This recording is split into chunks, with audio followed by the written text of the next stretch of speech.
Miranda has worked as a pediatric occupational therapist for over 25 years in the hospital and community setting, and she has been in the ADHD clinic since 2012.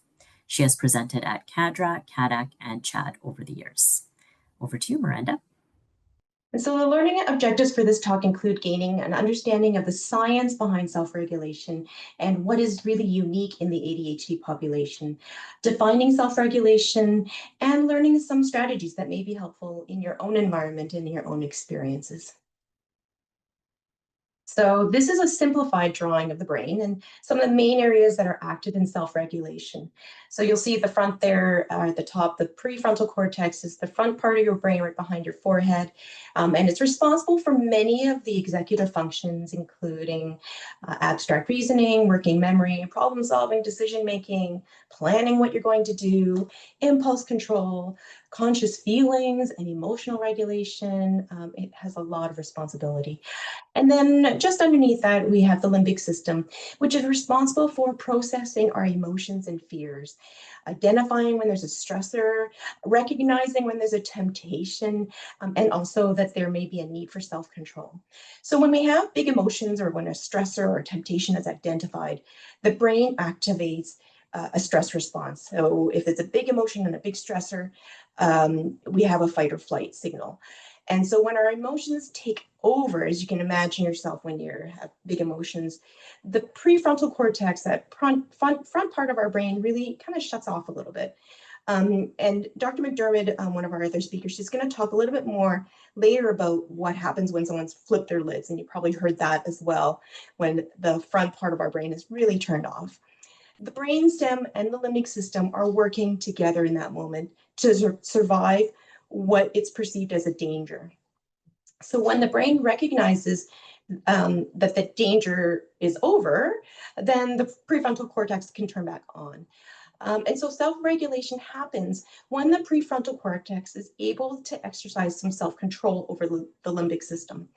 There's a special area that's really important, and I know you aren't all coming here to talk about neuroanatomy, but I think it's important to know that there's this area that is in the limbic system that is called the anterior cingulate cortex.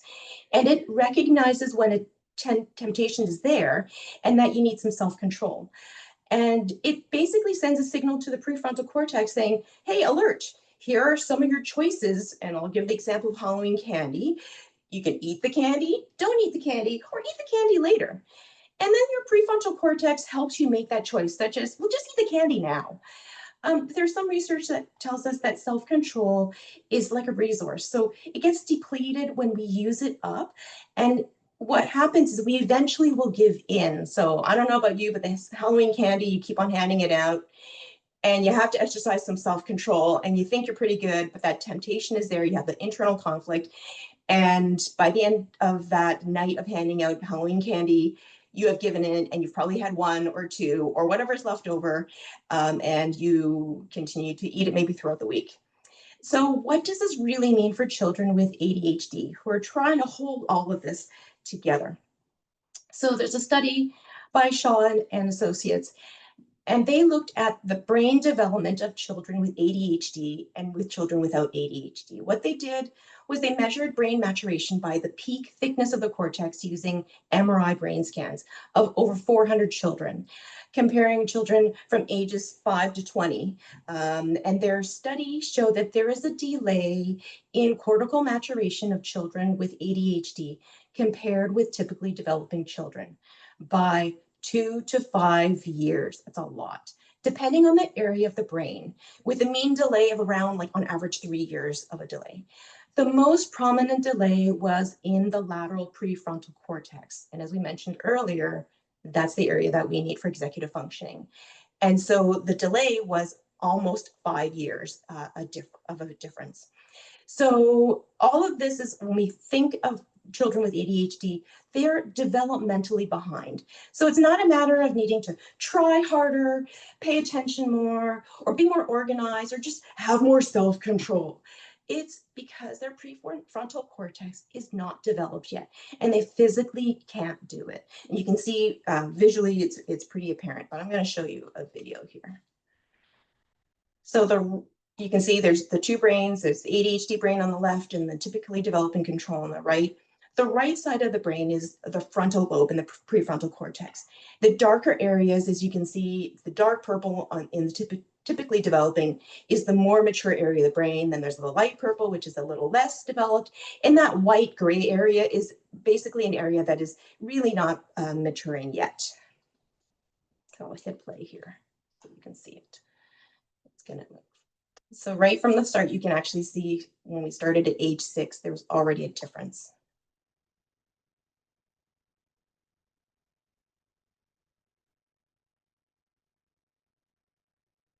Everyone can see that's going to go up to age 18. And the ADHD brain is still working really hard to try to catch up. I'm going to play it one more time so you can see it. I want you to pay attention to when you start to see the ADHD brain color start to show. And that's around the age of like 8, 9-ish, and the difference between the two brains. And I want you to think of how much harder children with ADHD need to work to meet the same expectations for their chronological age for which their brains are not yet ready developmentally. And so you can imagine this is going to lead to frustration, more negative feedback from others, self-esteem is going to be affected, and they may have difficulties with peer relationships, sibling relationships. So just to give you an idea of the average maturation of the prefrontal cortex usually happens about the mid-20s on average. And for someone with ADHD, this may not be until the late 20s or later. So there are really some important neurotransmitters in self-regulation. You've probably heard of all of these before: norepinephrine, dopamine, and serotonin. So norepinephrine and dopamine need to work together for attention and focus. The more pleasure and reward we feel from activities such as, and I'll give the example screen time because we're all faced with it, the more that we can kind of pay attention to it because we're getting a lot of that immediate gratification. So this explains how a child with ADHD can focus really well on the things that they're super interested in, which basically it's helping them to get more dopamine. But then they have a really difficult time with activities that are boring, because these boring activities don't give us a lot of pleasure, like, cleaning the bathroom or, mopping my floors or, cleaning my bedroom. Like, those are things that they're not really all that much fun. So then dopamine and serotonin need to work together, and they work together like a gas and brake pedal. So dopamine is your drive. It's that, reward-seeking neurotransmitter. And then serotonin is responsible for, I feel relaxed and happy and content. All is good. So if you think of the Halloween candy, it's like, oh yeah, I'm getting a pleasure reward from eating the candy. And after I've eaten maybe about 10 of those little ones, because I think 10 is equal to only one big one, so it's okay, then we feel calm and happy and relaxed. And so the last interaction is norepinephrine and serotonin, which work together to help maintain appropriate sleep-wake cycle, awareness of mood and pain perception, and help with social interactions. But really, all three are needed for stabilizing mood and overall regulation. So why are we talking about this? So in the ADHD brain, as we saw from the previous slide, neurodevelopmentally, they could be delayed from 2 to 5 years. In addition to this, the research shows us that someone with ADHD has lower levels of norepinephrine, dopamine, and serotonin. I'm gonna let that sink in, because now there are two areas that they have to work harder in. And so it isn't surprising to hear that ADHD has also been described as a disorder of executive functioning. Dr. Russell Barkley has suggested that deficient emotional self-regulation be considered a core aspect of ADHD. And so children with ADHD are really being expected to function at a level that neurodevelopmentally they're not there yet. So what is self-regulation? So over the past 10, 15 years, the word self-regulation has really taken over the ADHD internet. So whether it's TikTok or social media or YouTube, there still remains so many different definitions of self-regulation. So one definition is the ability to attain, maintain, and change your level of arousal appropriately for a task or situation. So arousal we think of as a state of the nervous system, or how alert one might feel. Another definition is by Stuart Shanker, who describes self-regulation as how well people manage a stressor, how much energy you expend to manage it, and then how well we recover afterwards. So it includes being able to understand and respond to others and ourselves. He includes the ability to recognize the internal signal of calm and alert, to recognize what might be causing us stress, and then to deal with that stressor, and then to recover efficiently and effectively from that stressor. So if we dive further into self-regulation, Stuart Shanker describes these 5 interrelated domains within a person. So you could experience a stressor in any one of these domains. The biological domain is related to this physiological self. Emotional is the regulation of your emotions and how you respond to feelings. Cognitive includes thinking and processing and managing attention. Social includes our relationships and how we interact and relate to others. And then pro-social is the ability to empathize, to regulate our behavior and what's ethical and what's moral in the moment. So the biological domain is the most concrete domain for children to regulate because it includes regulating the basic physiological needs, such as physical activity or sensory needs. It can be eating, sleeping, breathing, drinking enough water, and managing our usual bodily functions. And we can think of these functions as all the things we need to do to take care of the body's internal engine and state. And everyone has their own sensory and motor needs. And there's no right or wrong with the variations that are among us. What we know is that the sensory motor preferences that we all have help influence the tools and strategies we end up choosing throughout our day. So another way to think of the biological domain is that at the foundation of the pyramid of learning, this is conceptualized by Taylor and Trott, there's the sensory system, which is the foundation. And right above the sensory systems is the sensory motor development system, sensory motor system development, which is the integration of the sensory system with the motor system. And so this is essential because we need to be able to feel our bodies in order to move our bodies. If you've ever had your leg fall asleep on you and try to stand up on it, and you can't feel your leg, even though you should be able to send the signals from your brain to your leg, it's so difficult to do if the sensory and the motor systems are not communicating with each other.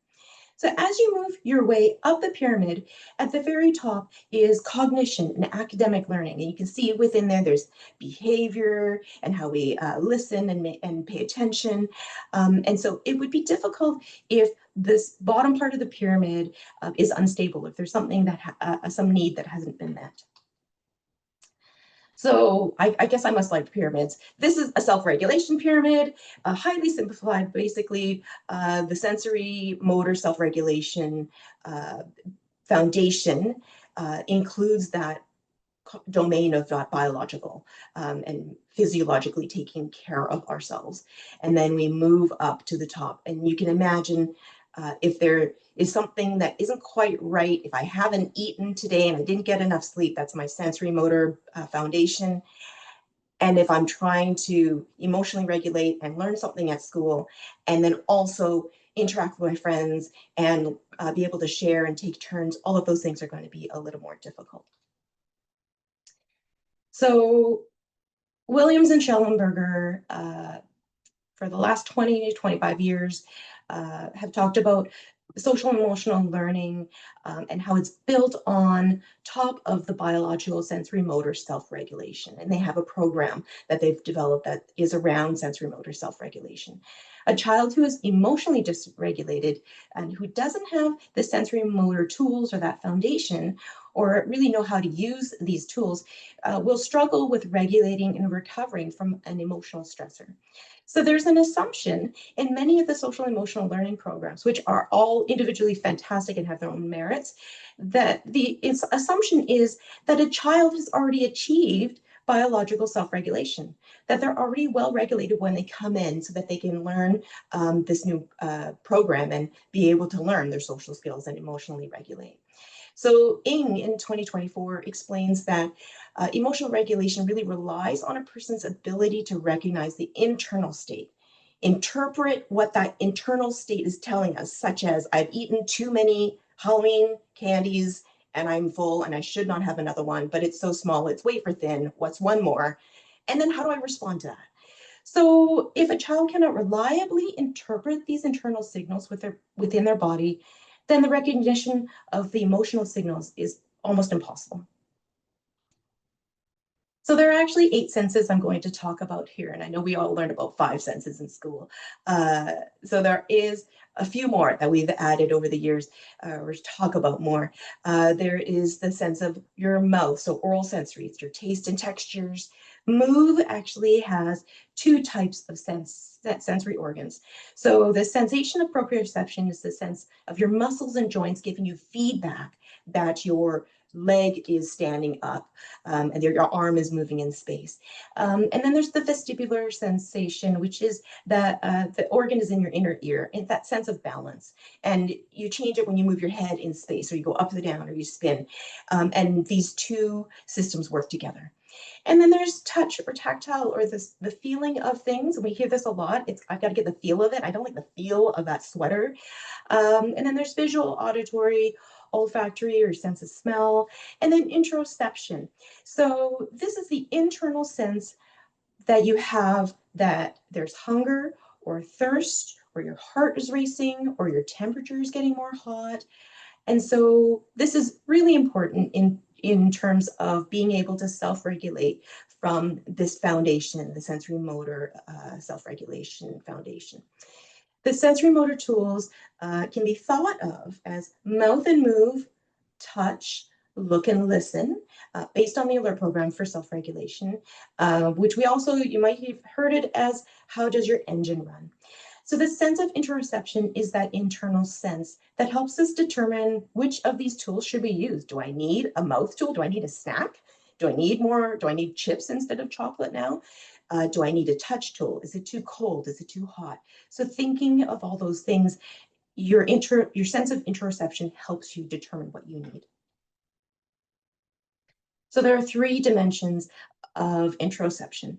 There's interoceptive accuracy. So how accurate someone can detect that internal bodily sensation. So like I said, 10 candy bars, they're little. It felt full, maybe I can have one more. How accurate are you with that? And then interoceptive sensibility is your self-perception of being able to focus on that internal sensation. So basically my self-perception is, I'm not too full, I can have 1 or 2 more, why not? And then interoceptive awareness. So this is the metacognitive interoceptive awareness, knowing what you know for your interoceptive awareness and accuracy. And then so the internal sensations are often unrecognized by others because we can't see it. So you can't see how full my stomach is. Only the person who has the upset stomach after eating all that Halloween candy can feel the upset stomach and say something about it, or maybe show it on their face, or the headache, or a full bladder. And so thinking about those things, it is helpful to know that there may be other things that are happening on the inside that you can't necessarily see. So why do we keep talking about all of the evidence behind it? Because it is so important to think about for children with ADHD and adults with ADHD. In the systematic review that was done just this year, they found that there was a diminished interoceptive accuracy in ADHD. And they also found that interoception correlated with ADHD symptoms. And more specifically, the higher the ADHD symptoms, the lower the interoceptive accuracy. So interesting. So this suggests that children with ADHD have difficulty detecting that internal signal of being hungry, thirsty, feeling tired, needing the bathroom. That's that last minute bathroom like run when they didn't really detect the signal that their bladder was full, but they really need to go now when you really need to leave the house. That is what's happening. So we did a review of the evidence. We wanted to know, what is the evidence for self-regulation programs? There's so many programs out there. So this past year, we looked at We did a review of the alert program for self-regulation, zones of regulation, incredible years, superflex, mind up, you name it. We basically did a search of all these programs. We wanted to know specifically for ADHD. So again, these individual programs have their amazing merits. They've been adopted successfully in schools, but what do we know about these programs for children with ADHD? And the best evidence that we could find was that for the self-regulation programs for children with ADHD, it is the alert program for self-regulation and the incredible years. And so we published a study in 2023. And from that study, we also found that the evidence was that the alert program, when we provided it with a parent and child intervention setting, that there were better parent-reported outcomes from this program. So the alert program, again, uses this engine analogy to help kids relate to their bodies as an engine. So the internal awareness of their engines, and then to learn what some of the sensory and motor tools are and how to use these tools to regulate their biological domain. The program incorporates co-regulation, parent and child learning, hands-on experiential activities, and the practice with these tools, and then also the problem solving to be able to use these tools in the moment.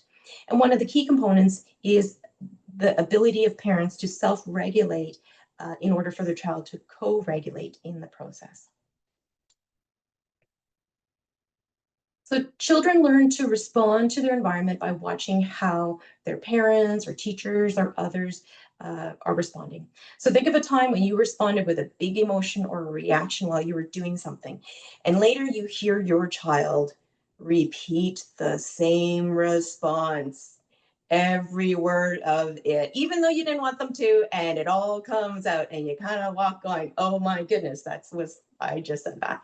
So parent modeling of your own self-regulation is a key tool.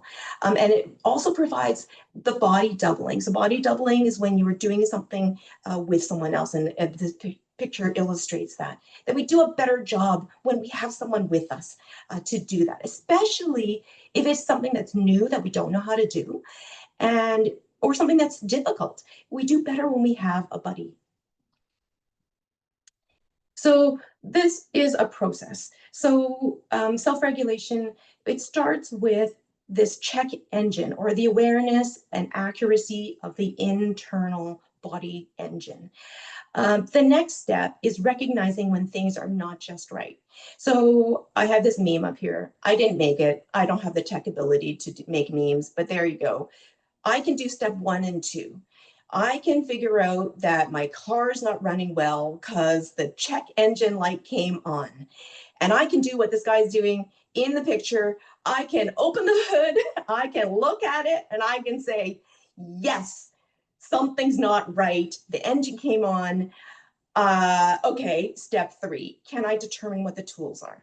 Oh, I might put gas in, maybe it needs fuel. Check engine comes on. Do you need fuel? Okay, I'll put fuel in, but maybe that wasn't it. Maybe I need to replace spark plugs. I actually don't know what spark plugs do, but maybe that was it, but I don't know what to do. And so determining the right tools to get to that just right for this situation, and then choosing the tool and using it appropriately.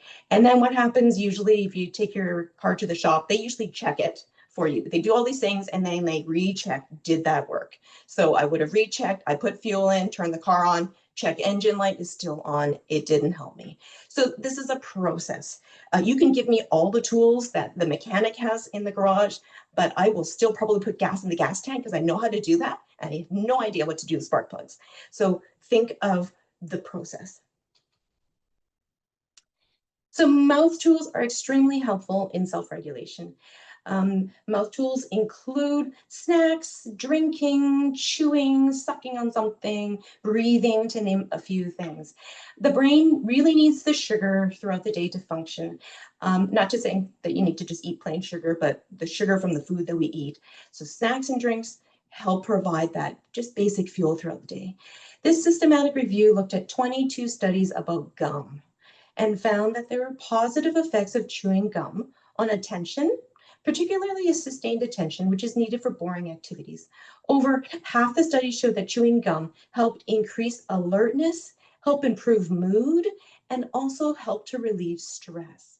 However, just offering gum is not enough. It's the same as giving me all the tools to help check the engine on my car. I would just chew all the gum, and I've seen kids, put in like 5 pieces of gum and big chipmunk cheeks, but the gum at that point really isn't helping anymore. So there needs to be some clear rules, some guidelines on the use of gum, and they also need support for that engine check. So they would have chosen the tool, used the tool, but then didn't check the engine.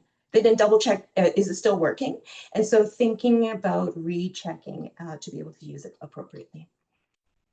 So when there's a stressor, the sympathetic nervous system activates the stress response. And when the stress is over, the parasympathetic nervous system helps the body return to a state of calm. So lowering your heart rate and breathing and blood pressure. And so this study by Kamori showed that there is a relaxation effect with a prolonged exhale when you breathe out, because this activates your sympathetic nervous system, and also at the same time suppresses the sympathetic nervous system, the one that's activating the heart rate to go up. So when you walk around later, I want you to try this. Breathe in 4 steps when you walk, and the next 6 steps, breathe out for the whole 6, so that your breathe in is shorter and that your breathe out is longer, and see whether or not you see a difference. So you can also check out some other like structured programs that help with like different ways of breathing. But I find sometimes just the basics of walking, because we walk everywhere, and just doing the 4 steps and 6 steps, breathe in 4 steps, breathe out 6 steps, can help us ground and feel that feeling of calm. So you've probably all seen this. There's so many movement tools. Again, it's like throwing all the tools from the car mechanic at me to try to, figure out things. Movement tools are effective. There are small tools and there are big movement tools. The small tools can be kind of helpful for the short period of time, but most people are going to need some bigger movement tools. So if you think of yourself today, you're sitting today, hopefully you're standing and moving around. Standing and moving around is a bigger tool. You may be pacing and walking around your kitchen right now, getting coffee, having it, listening to it at the same time. You are using a big movement tool to help you regulate. Some more research around physical activity. So Betsy Hosa and colleagues looked at the effects of structured physical activity on attention in children from grade kindergarten to 2. This is children who are unmedicated. The intervention, they did 30 minutes of physical activity Monday to Friday before school. Parents and teachers reported improved ADHD symptoms, improved moodiness, and improved overall peer functioning. They found it's easily accessible, it's low risk, it's low cost, it has health benefits. And so we really should think about physical activity as a treatment adjunct in ADHD. So Lin and Kuo also found that regular exercise increased the levels of dopamine, serotonin, and norepinephrine. And we know that these are key neurotransmitters for self-regulation. The intensity matters. So if you only have 2 minutes and you can do 2 minutes of more moderate to vigorous intensity, that means you've got to be sweating and your heart is beating really fast. That's going to be more effective than if you do 2 minutes of just wandering around in your house. So there's a type of physical activity called heavy work, and this requires bigger muscle contractions and it gives more feedback to the body and the brain.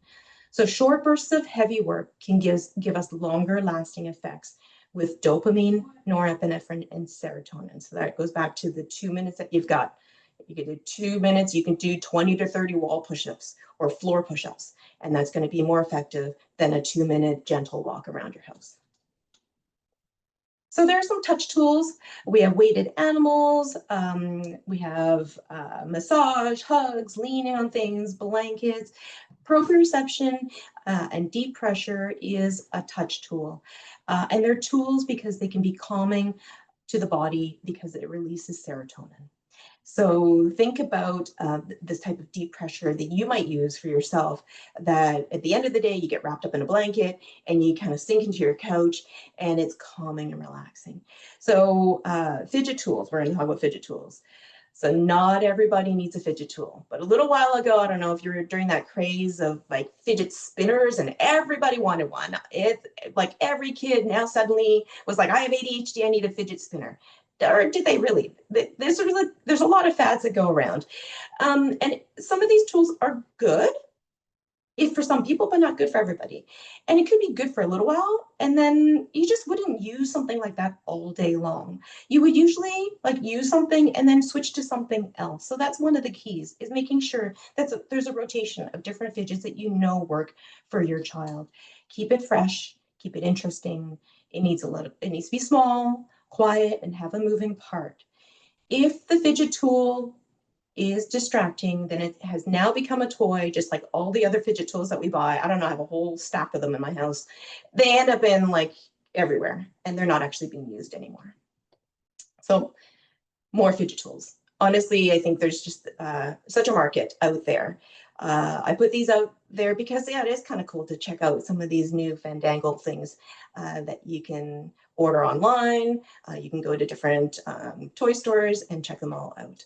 But again, just remember me checking my car engine. You can throw all of these tools at me, but if I don't know what to do with them, I'm just going to play with them. I don't know what to do. There are environmentally tools that we can use to help figure out what to do in the environment when we can't turn the lights off on everyone in the classroom or in a room. So dimming and changing the color of lighting can have a calming effect. Using table lamps, closing the blinds. Hoodies are fantastic, especially they're hard in the summer, but great at this time of year. It gives us a sense of warmth, also gives us a bit of shade. It gives us a bit of a noise buffer. It blocks a bit of that visual, gives a physical buffer from the environment, so you don't really get bumped too much from others. So hoodies are actually a really fantastic tool. And they also have that big pocket in the middle that you can stuff everything in.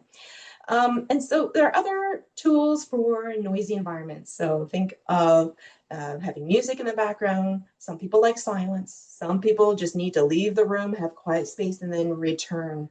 So everyone is different, and it's figuring out which are the tools that work for my child. So there are some really great evidence-based ways to naturally boost our neurotransmitters. Again, I've mentioned physical activity and physical connection, being with friends and family, the social connection boosts our neurotransmitters really well. Laughing, breathing, eating chocolate, eating enough protein is important, listening to music or doing something that you really enjoy, and then really importantly, spending time outdoors. So the research tells us that 20 minutes at a time, for let's say an average of 20 hours a week, 2 hours per week, helps decrease the stress hormone cortisol. And this has been shown to boost mood and overall health. And it can be as quiet as like sitting on a park bench outside, or something more active is like hiking in nature. So just to summarize the key points, remember co-regulation. It's key. Our children don't self-regulate on their own without us. They don't take all the tools and do their own thing and know when to start and stop. They need our support. The biological domain is the foundation. And sensory motor tools are just things, just like all the mechanic tools. And we need to have that internal awareness to be able to figure out when to use the tools, when to stop. And the working of mouth, move, touch, to look, listen, and interoception need to be together in order for that process to happen. So this brings me to the end of my talk.